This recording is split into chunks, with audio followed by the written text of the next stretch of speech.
Assalamualaikum warahmatullahi wabarakatuh. Salam sejahtera bagi kita semua. Tabek pun. Hari ini kita bicara tentang bab 2, yaitu penelusuran riset Repong Damar. CPMK dan sub CPMK, mahasiswa dapat mengetahui tentang definisi Repong Damar, struktur dan fungsi Repong Damar, dan juga mengetahui bagaimana proses terbentuknya Repong Damar. Mahasiswa juga dapat menerangkan tentang penelitian Repong Damar sudah dilakukan ataupun yang akan dilakukan. Penggunaan lahan pertanian di Krui pesisir barat pada aslinya adalah bahwa penduduk asli adalah Lampung, dari Provinsi Lampung. Kemudian sistem pertanian yang terjadi di sana adalah gabungan antara pertanian lahan basah, khususnya sawah, dengan lahan kering, sistem agroforestry Damar. Kemudian juga perlu diketahui bahwa di sana adalah daerah pegunungan sehingga lahan sawah sempit dan terdapat di pinggiran pantai di antara bukit, yaitu Samudra Hindia atau Samudra Indonesia sekarang. Kemudian alternatif area dengan tanam padi gogo atau padi ladang dengan membuat atau membuka hutan sekunder menjadi ladang padi. Gambaran umum Repong Damar Krui ini kita ketahui bahwa adanya hutan, kemudian adanya wanita tani, yang sudah dianukan tadi.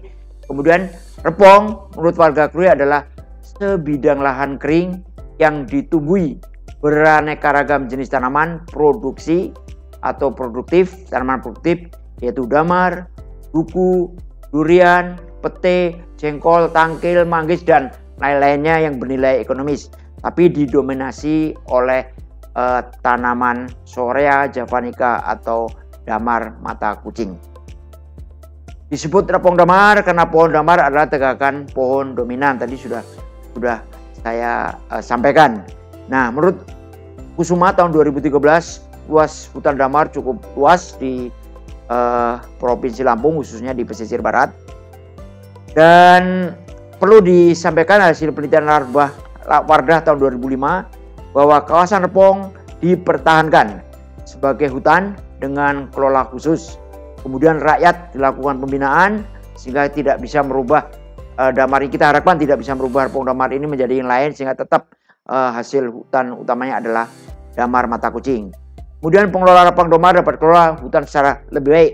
Kita lakukan hutan lestari, jadi kita menunjukkan bahwa hutan tetap lestari dan masyarakat sekitarnya sejahtera. Itu kan prinsip kehutanan kita.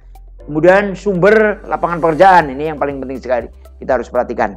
Dan menghindari illegal logging, karena kita ketahui bahwa Repong Damar di kawasan pesisir barat ini berbatasan dengan Taman Nasional Bukit Barisan Selatan.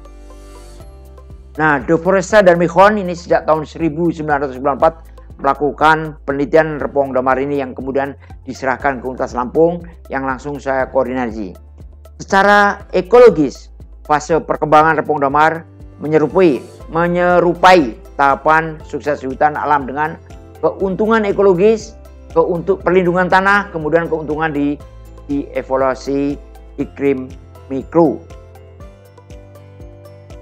Berdasarkan penelitian Aminuddin tahun 2009, pertanian berbasis hutan damar dengan proses kelola hutan sempurna selama 25 tahun. Jadi mulai sebetulnya 15 tahun sudah mulai berbuah, tapi umumnya yang terbaik adalah 25 tahun. Repong Damar adalah model pengelolaan hutan oleh masyarakat sebagai usaha produksi, usaha konservasi hutan, tanah, dan air, dan kita sekarang mulai kembangkan sebagai objek wisata hutan. Tahun 1997, kelompok masyarakat adat pesisir Krui pernah menerima penghargaan Kalpataru oleh pemerintah Republik Indonesia, khususnya Menteri Kehutanan, dengan kategori kelompok penyelamat lingkungan dari Presiden Republik Indonesia melalui Menteri Kehutanan pada waktu itu. Hasil kerja keras dan prestasi petani Krui ini tentunya terbukti bisa menopang hidup petani, juga mampu menjaga fungsi-fungsi pelestarian lingkungan. Berdasarkan penelitian Martono dan Hadian tahun 2013, damar mata kucing ternyata memiliki nilai-nilai A. Peningkatan ekonomi masyarakat, B. konservasi sumber daya hutan, C. keseimbangan ekologi lingkungan, dan D. menjadi objek berbagai penelitian dan pengabdian baik oleh masyarakat Provinsi Lampung khususnya maupun bahkan bisa masyarakat internasional. Nah, kita tahu bahwa tanaman yang tumbuh di bawah kanopi hampir setinggi 40 meter yaitu pohon damar durian. Tanaman yang tumbuh di bawah kanopi setinggi 10-20 meter yaitu duku, manggis, dan rambutan. Sedangkan tanaman yang tumbuh di bawah kanopi setinggi 25-30 meter yaitu berbagai jenis jambu-jambuan, cempedak, dan petai. Dan bagian bawah ditumbuhi oleh rumputan dan semak belukar. Bahkan banyak sekali hewan kecil yang di situ muncul. Nah, penelitian yang sering dilakukan di kawasan Pohon Damar biasanya itu mengenai aspek biologi, aspek konservasi, ekonomi, silvikultur, tata niaga resin damar, kebijakan daerah dan pembangunan hutan damar, dan tentunya implementasinya. Dan masih banyak lagi bisa dikembangkan untuk penelitian Repong Damar ini yang mungkin bisa juga untuk dikembangkan ke wilayah-wilayah lain. Berdasarkan data pengamatan yang dilakukan pada tahun 2005 sampai 2013 mengalami penurunan jenis sebanyak 9 jenis pohon pada petak Pamungan, 3 jenis pada petak Gunung Kemala. Ini adalah berdasarkan penelitian tim kami dari jurusan Kehutanan Fakultas Pertanian Universitas Lampung. Kemudian kerapatan pohon selama tahun 2005 sampai 2012 mengalami penurunan yang signifikan di petak Pamungan, yaitu kekurangan menjadi 439 batang per hektar, dan di petak Gunung Kemala menjadi 531 batang per hektar. Nah, ini menjadi perhatian kita semua tentunya, terutama mahasiswa, calon penerus generasi bangsa ini untuk mengembalikan kejayaan damar mata kucing ini di Provinsi Lampung.